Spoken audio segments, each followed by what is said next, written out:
Welcome to the HS Innkeepers podcast. We're glad you found your way here.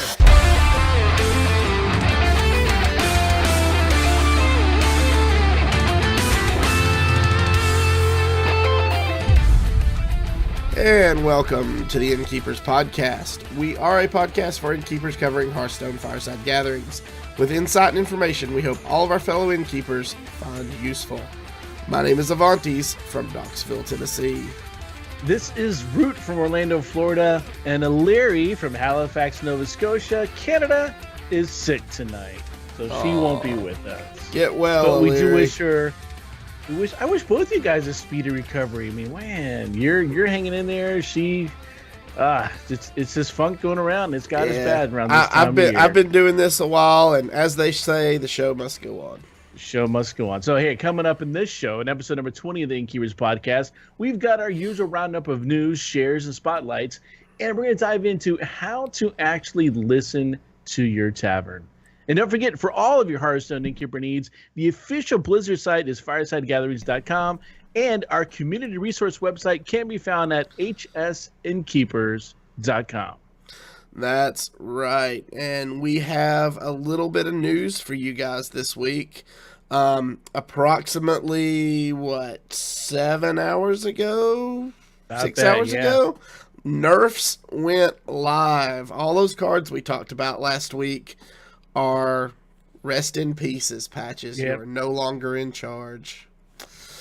So I know a lot of people are pretty excited about that. We also recently learned the February Fireside Brawl is the tag team 2v2. That's one of my favorite ones. I love co-op brawls. There's nothing more fun than playing with friends against friends. Yep, I like it. You can hit ! Fireside Brawl, one word, in our Discord chat. That's going to give you a link to the official Blizzard page that details all the information about that brawl. That's right. Also, Blizzard announced a Quest for PAX sweepstakes. So, starting at 9 a.m. Pacific back on February 1st and going until 9 p.m. Pacific this upcoming Valentine's Day, February 14th.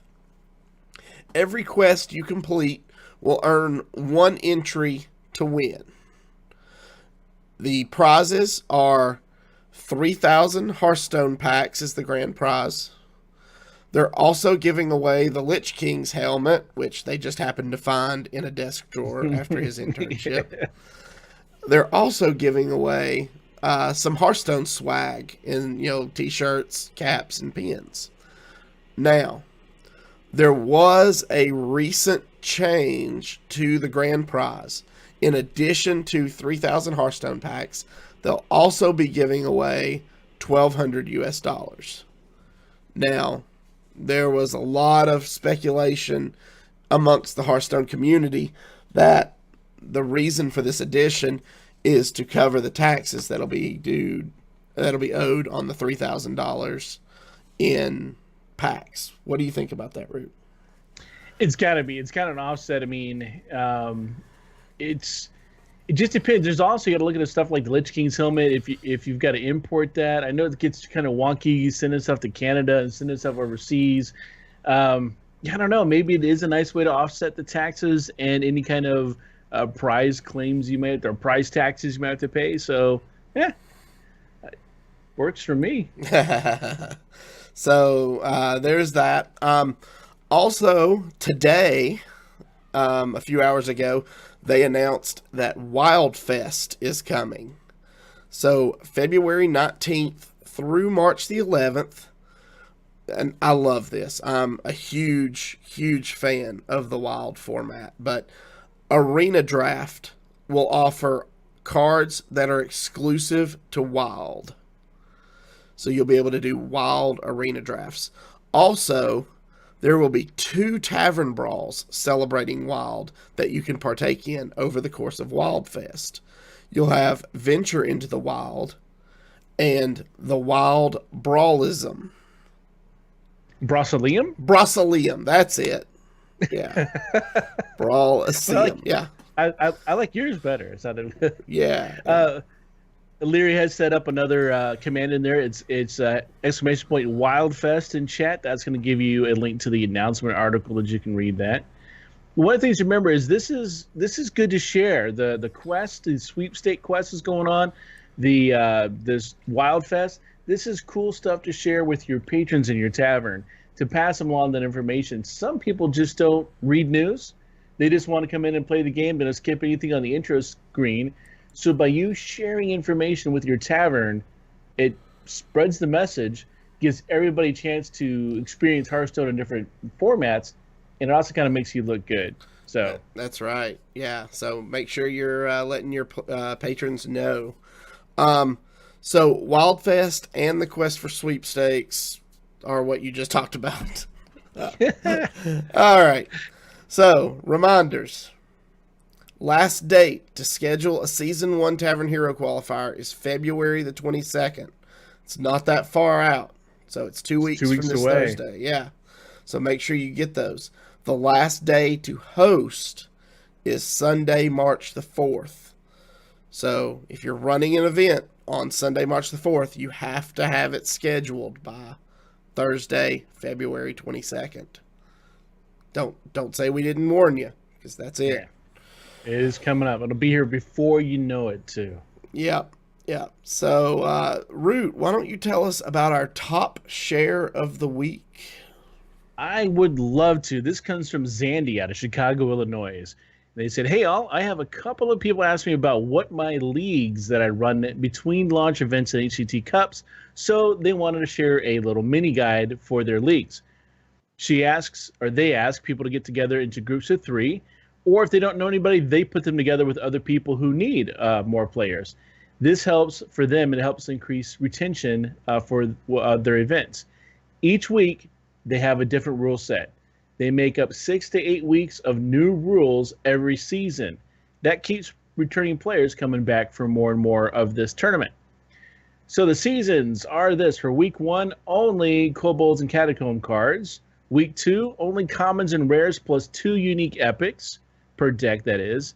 For week 3, build 7 decks, each one using only 1 tribe of minions and spells.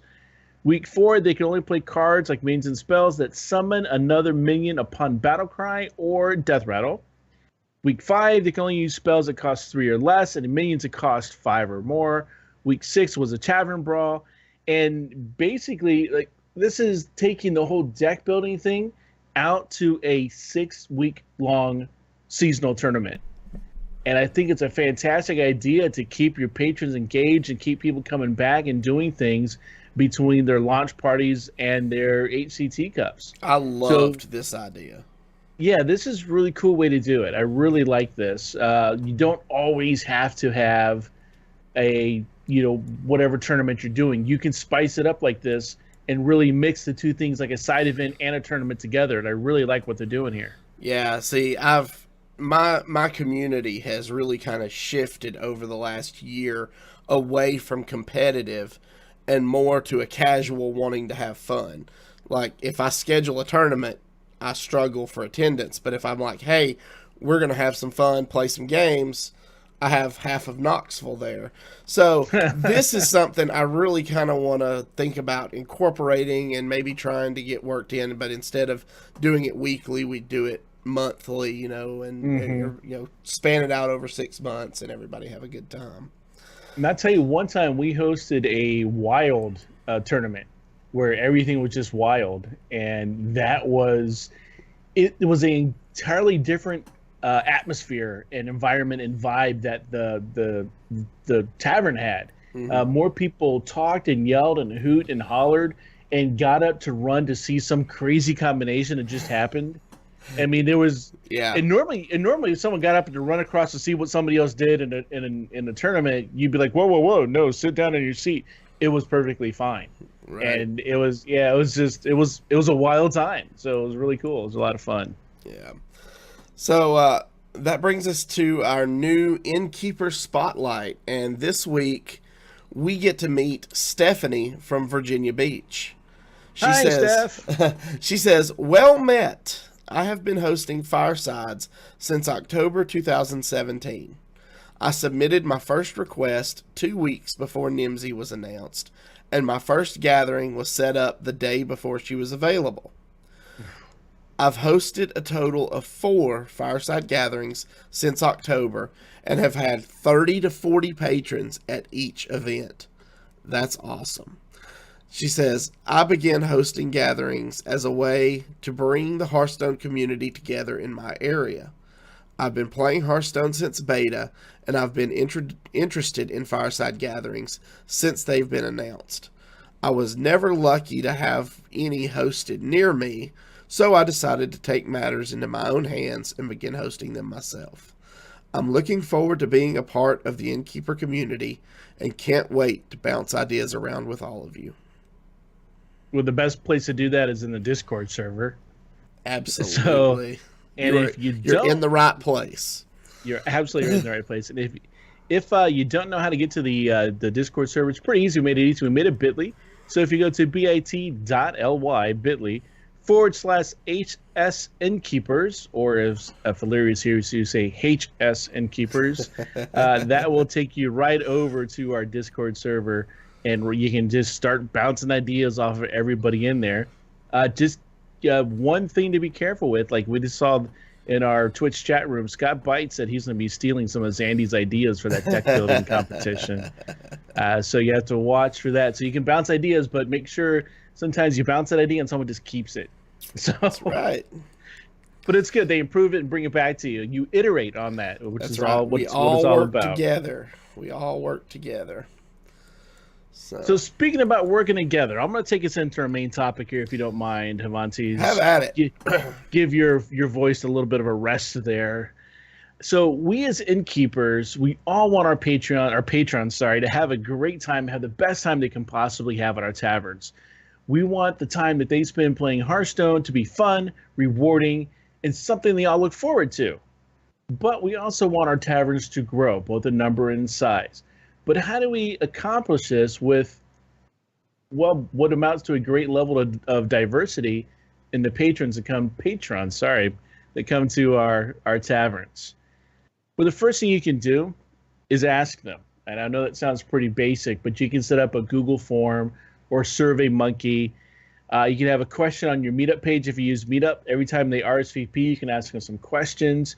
You could even start your own Discord server and talk to your patrons there on a regular basis. So get to know them, see what they want, see what they like to do. And you'd find out a lot of times you might find people prefer things a different way that you didn't know. People may like doing side events. They may not like side events. They may not like the prizes. You find out a lot of stuff when you start listening to your audience. And the forums give a level of anonymity. So it gives them a little bit of a buffer. They tend to say things more openly and more freely in a forum, and then you can read it and you can get a good understanding of what's going on. Now, with side events are a phenomenal way to grow your fireside. It gives people something to do when tournaments are paused or have a built-in downtime, or there's only 2 people playing, waiting for 6 other people to finish, whatever the case might be. There are an absolute plethora of side event ideas on hsinnkeepers.com. Go there, look at them all. Scott Bytes has done a phenomenal job in keeping all that together for us. There are tons more ideas on our Discord server. And don't be afraid to try something or even modify something. You just heard Patrick say, or Vanti say, hey, I like this idea. Probably not going to do it weekly. I'll probably do this monthly. Modify the idea that will work for you. So do that. And don't be afraid to fail. It's okay. Try something. If it doesn't work out, you tried. It doesn't matter. You tried. No harm, no foul. It was worth a shot. At least you gave it an effort. Now, why do things fail?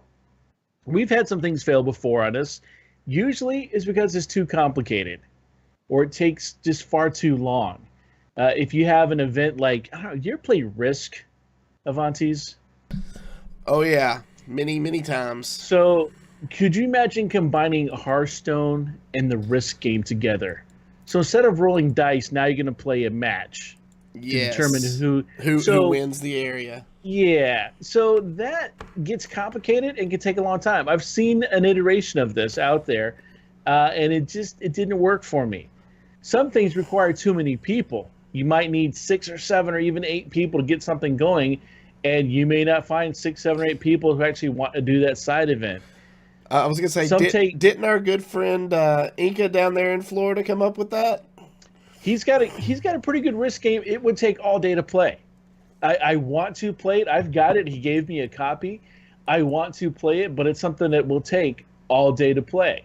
I really want to do it, but it's got to be. It can't be at a fireside gathering, or if it is, it's got to be with a group of friends who can get that going. Right.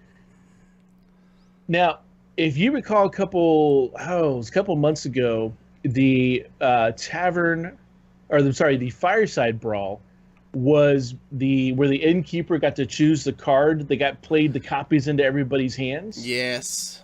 So here's an issue.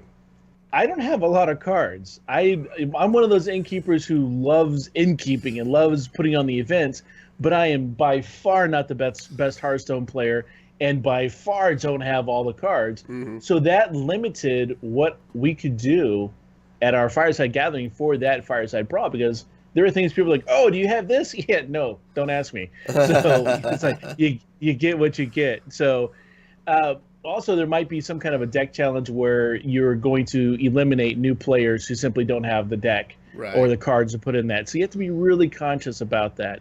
And some events require far too much space.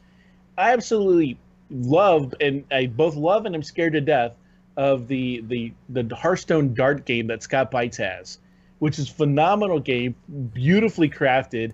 I'm scared to death of the space that it requires and someone's going to poke their eye out. So the liability, but it's a great game. But I'm not trying to knock it. Scott, don't think I'm knocking you, because I'm not knocking you. It's a great game. I played it when we were at Con Before the Storm in Anaheim. So it's cool. It's a lot of fun. Now, flip all that over and you'll find out why side events work. They're simple, relatively quick, or you can time them. They can be played with as many or as few people as possible. They're not going to require or may not require any kind of cards or decks, and they can be played at a small table or at their small area around their table. Dungeon runs fit this perfectly.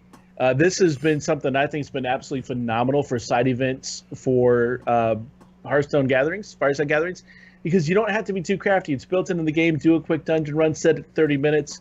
Everybody can participate. You take the winner at the end.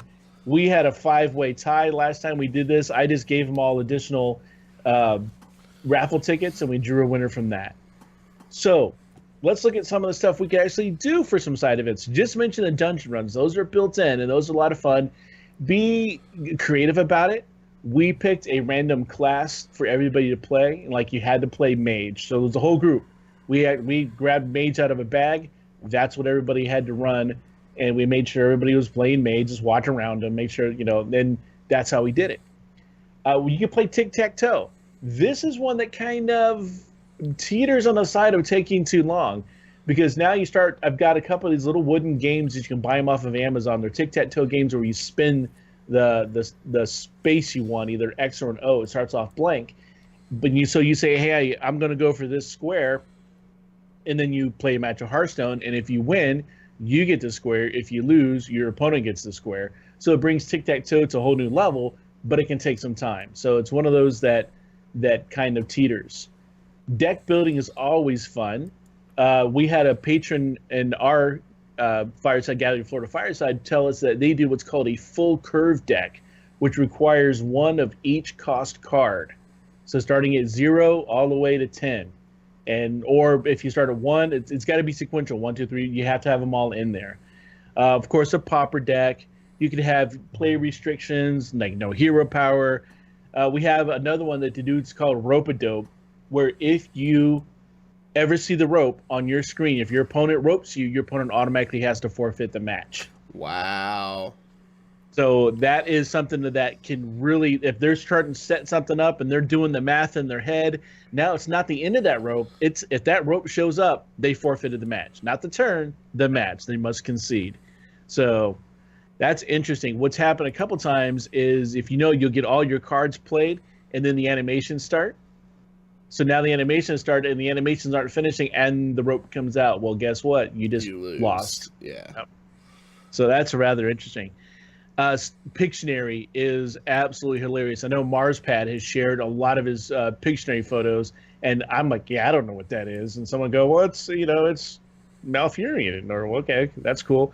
I don't see it still, but Pictionary is a blast to play at the events. It doesn't take a lot of effort to do it. You can do it on a whiteboard. You can do it on anything, on a wall, as long as you can wipe it off on there. It's not terribly hard. Sometimes all you have to do is draw a picture of a guy flipping his desk, and people go, "Oh, it's Ultimate Infestation." That was easy. Bites just threw out the chat room Team Tic Tac Toe 3v3. That would be rather interesting. And Marspad also said Iron Juggernaut. Heads Up is another thing. We played Heads Up at the Innkeeper Summit on that the was ship. so much fun. That was it was weird because nobody stayed in the same place. Everybody's running around playing that game, and it was absolutely hilarious to watch everybody doing that. The coloring, oh my gosh. You help me out here, Avantes. Ben Reddington. Ben Reddington, yeah, sorry, Ben. I apologize. Love you, brother. He puts out these phenomenal coloring pages that are just great. We took pictures of it. Someone actually colored with glitter the last time. Wow. I'm like, where did they get glitter? And we had glitter coloring, and they're phenomenal. We actually give out raffle tickets for completed color pictures, so it gives someone something to do. It's a lot of fun, and if someone brings kids, it's a no-brainer. They're already there. Breaking news. Beep, beep, beep, beep, beep, beep, beep, beep. Okay. Bites has just informed us the Taboo Pictionary tab is now live on the HS Innkeepers website. Ooh. Yeah, what this is going to do is generate random cards, so you don't have to figure out what you're going to draw. You get to see it, and then you draw it. Then people got to guess what you're drawing. So I like that. Woohoo. And they're all random, so that is absolutely cool. Trivia. We played a Kahoot game. You can go to Kahoot. In fact, Avantes, you played the Kahoot game that we had set up for our tavern. I did. It was a lot of fun. So we did 15 questions, and we actually gave out a plushy Hogger for the winning of that. It was just a quick thing. 15. We didn't give anybody. It's like, you want to play? We gave them, I think, 2-3 minutes to get signed up and get everything going for it. And then we launched into it, made sure everybody was ready to play that wanted to play. And we launched into it, and it was 15 questions. Didn't take a lot of time, and the winner got a Hogger. It was always a lot of fun, because what Kahoot does is between the rounds, it tells you who's ahead, who's in the lead. And we made a little bit of a production out of it. So it was a lot of fun. I love that the faster you answer, the more points you get. Yeah. Yeah. And so, as you saw, what was really interesting, one of the ones that tripped everybody up for us was, I think, question number 12, which said, what class is the most OP? Kahoot. Yeah. So here's the deal. It threw you. You're like, well, that's rather... I messaged you. I'm like, that's a little subjective. So here's the deal on this. So Freckleface put this together for us. And what she found out is that with Kahoot, you can label any of the questions and all the questions as right answers. So we put up, all the classes, and it didn't matter what class people chose, they were right. So that was a freebie giveaway, but it tripped people up because they got it and they started thinking too much about it. Like, wait a minute. So they didn't get a lot of points for it. Yeah. Yep, that's exactly right. So there are some other Hearthstone trivia games up there on Kahoot. Some I don't like. Some are very old, so you have to be careful with that. I don't know if Scott Bites keeps Kahoot stuff up there or not, but if he does, then fantastic. If not, then we'll get him some to put up there for that. Now, here's the thing: we asked you guys. It was last week now in our Discord. Something came up and someone was asking a question about side events, like how do you get your group engaged with side events? Someone was having a hard time actually doing that, and that's what kind of prompted us to talk about getting your feedback from your tavern, understanding what your tavern wants to do, feeling out your tavern and knowing if you need to change what you're doing. Like Vontes, you said there, your group has switched from being competitive to more casual, so you need to be listening for all that. We've given you a lot of great ideas of how to create successful side events, but we have some phenomenal advice from people in our own Discord server about what to do to handle launching side events. So let's go ahead through some of these, Avantis. That's right. So, all right, Bunny in Atlanta, Georgia says, I have to force my guys to do side events. They won't optionally choose to do them. Usually, I offer prizes for doing them. Once people play, they almost always love them, but it's getting them to that point. It's also a matter of giving your community what they want. If they want tourneys, give them that. Not, don't be afraid to ask in person and online what else they want. She says, my guys asked for a stream, so I worked hard to give them that, and it kept them sticking around. But also keep in mind, turnover happens. So be sure to talk to your group regularly in case their desires change. Phenomenal advice from Bunny. Talk to him. That is amazing. Number one, you get to know them even better, so that's a win-win. And if they're comfortable with you, they'll give you the feedback in person. If not, they'll give you the feedback online. Just have a way for them to do that. I love the idea of having a stream. We have people come in who ask if they can stream, and if it's just a casual tournament, we'll allow them to stream from there. If it is a Tavern Hero qualifier, we don't. So, but I got a funny story about that. Okay. So I host my events. I've partnered up with a game shop, like a traditional card shop. Sure. And the owner just happens to be a huge fan of Hearthstone. So I really feel like I lucked out. Well, I hadn't held an event there since November. And when I had when I attempted to run my Tavern Hero qualifier at the end of last month. Well, I show up, and he's bouncing up and down. He's all giddy, and he's like, I've got something to show you. I'm like, okay. So he takes me into the back of the shop where they used to have this closet for storage. They've cleaned it out and turned it into a live stream room. Oh, neat. And they've hung cameras for the ceilings to capture Magic tournaments. They've got a full setup to live stream Hearthstone matches, and so we didn't have enough to run our Tavern Hero qualifier. We only had 10 people show up, so instead we just ran a little small side event, and he and somebody else cast matches. They would pick a random match every round, fun. and they cast the matches onto their Twitch page, and everybody had a blast doing it. That's fun. So they were actually calling the match as it was going on. Yeah, exactly. Each round they'd pick a different match, and they just had a blast with it. The owner of the store was as giddy as a kid on Christmas. So. Oh man, that is hilarious. That's fun. Yeah. Yeah, take pictures of that next time. I'd like to see what that looks like. That's interesting. Will do. Yeah, that's very cool. So Doug from Detroit, Michigan, he says his area is primarily only interested in tournaments. When he tries to do side events or alternate formats, nobody shows up or very few participate. He's had the most luck with little things that people can do in between rounds, like Sudoku, bingo, crosswords, coloring pages. Those things to keep some of the more hardcore players occupied between rounds while giving everybody else something fun to do as well. And this is what we had started doing at our fireside. We used to never do side events because we didn't have luck with it. We didn't have a lot of success with them. We've only recently started introducing them and finding that our group actually enjoys them. It's fun. So it's something that you have to, like I said, don't be afraid to try. But we did the same thing Doug did, where we had our coloring pages. We had little stuff laying around that people could do just if they wanted to go do something. And we kind of went, yeah, that's there. If you want to do it, you can do it. Now we're more engaging with them. So I like what he's doing there. That's awesome, yeah. Next up, we have Scott Bites-Levy from Irvine, California, who says, I think the solution is part setting the expectations, part adapting to the crowd, and part salesmanship. Why not try an alternate format tournament? That way, it's still competitive, but at the same time, you show the players that different doesn't mean bad. You can do a tournament with rounds of deck building challenges, or you can do a pauper tournament, or maybe a 2v2 tournament.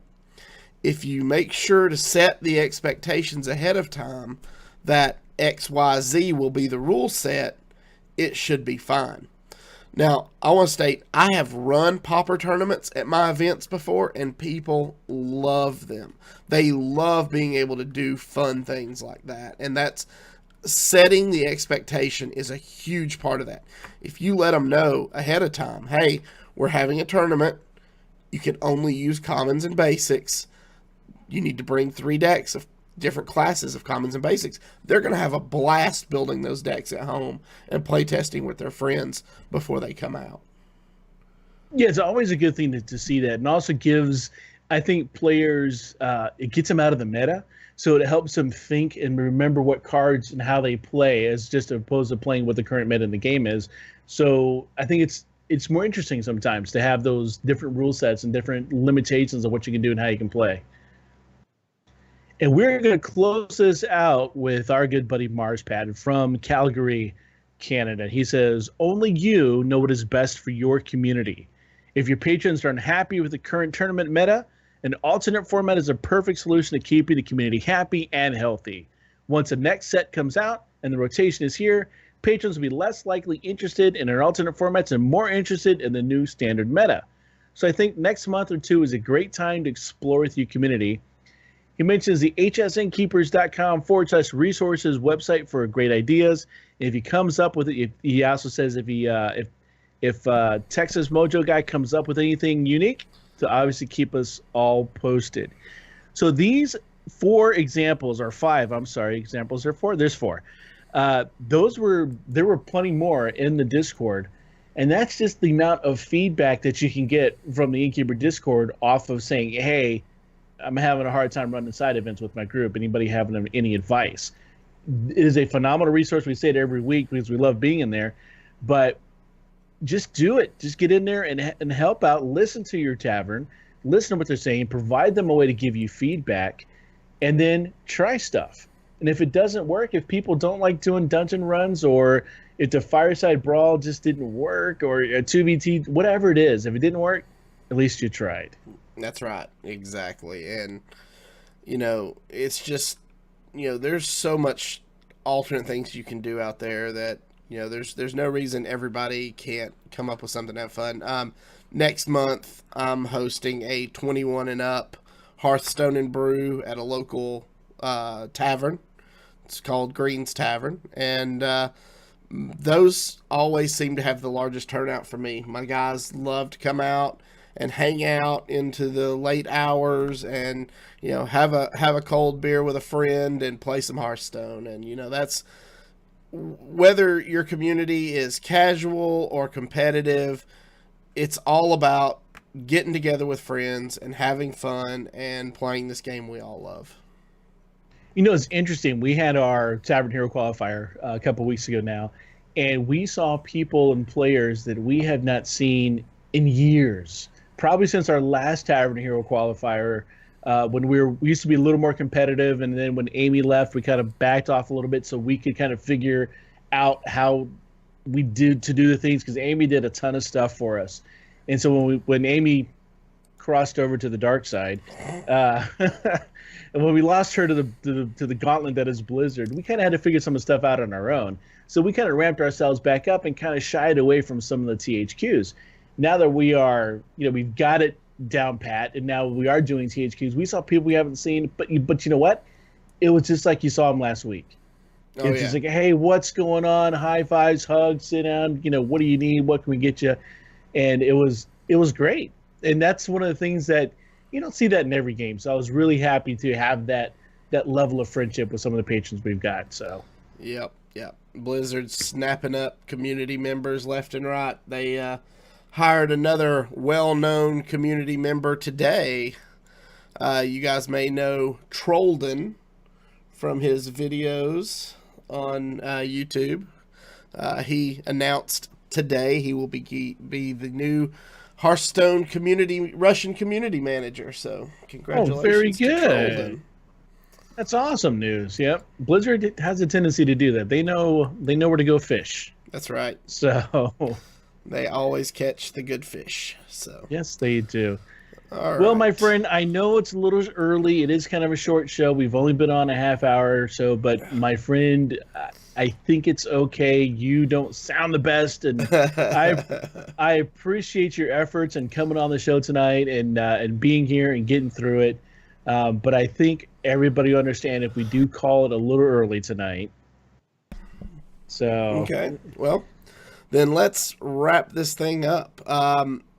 Tonight on episode 20, we pretty much talked about how to listen to your tavern and find out what they want and what's best for them. Make sure you join us next week. We're going to have a great show lined up for you. Hopefully, O'Leary will be feeling better and able to join us as we welcome back Jasper from North Germany to the show. We will be discussing his inter-tavern competition that he ran recently. So, Root, where can people find you online? well, they can find me on the Twitters at Hearthcast Roots. I also host a weekly show called Hearthcast. We've been doing it a little over 9 years now. It is a Blizzard Universe podcast. And you can also find anything that is Fireside related for us. You can look at floridafireside.com or just Google Florida Fireside. That'll take you to the Twitter and the Facebook pages for my Fireside group here as well. What about you, Avantes? Where can people find you? Well, they can find me on the Twitters at AvantesHS. You can also find me every Wednesday night at 7:30 Eastern right here on Twitch as I'm doing Hero Power, a Hearthstone podcast with my co-hosts Zeroshio and Versika. This week we will be actually taking a deeper look at the Control Mage. So I'm really excited about that deck list. We'll see how it does on the ladder. If you guys want to follow O'Leary, you can find her at O'Leary. That's ALEIRRI on Twitter. Make sure you tweet her a get well soon. Yeah, definitely. And as we mentioned earlier, you can find all these great resources at hsinnkeepers.com or resources.firesidegatherings.com. And be sure to join the Innkeeper Discord, as Root mentioned earlier. That is bit.ly/hsinnkeepers. And as we close the show this week, we want to thank everyone in our chat. We love having you guys here live, interacting with us. And we love all of you listening at home on the download. So thanks again, and we'll see you all again next week. See ya. There it is. Thanks for listening to the HS Innkeepers podcast. For legendary resources and more, go to hsinnkeepers.com.